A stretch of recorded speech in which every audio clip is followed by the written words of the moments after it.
for today's video nga ay magluluto na naman tayo mga mamis, at ito nga ay scallops mo daw ni siya or tuway, basta yun na yun. At ayan nga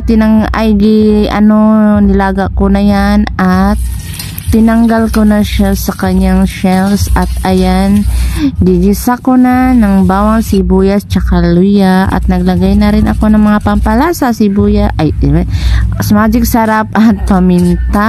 At ayan, adobo talaga yan.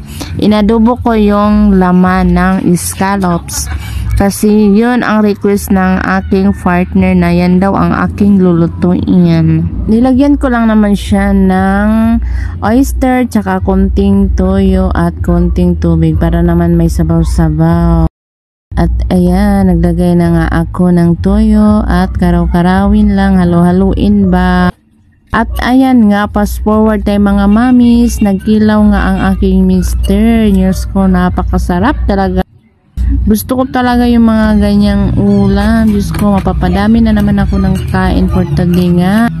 At ayan nga, hinaluan nga siya ng inihaw na baboy. At fast forward, kinabukasan, ayan ang baon ng aking junakis at ang aking partner. Pinaunan ko siya ng hotdog tsaka itlog kasi yan lang ang ulam namin purang bata. At kinahapunan nga ay wala dito si Mr. ng mga oras na yan ay ininit ko yung tira namin na yan, crabs. 4 lang to, 2 kami ng aking junakis. Ininit ko lang yan kasi yan ang dami kasi ng niluto ko at may sobra pang 4. At ayan nga, kumain na kami ng aking junakis at 2 lang talaga kami dyan kumain. Ayaw nga niyang umulam ng ganyan. Sabi ko naman sa kanya ay sayang, walang kakain.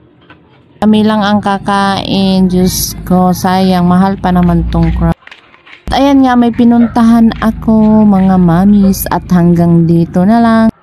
Salamat, bye!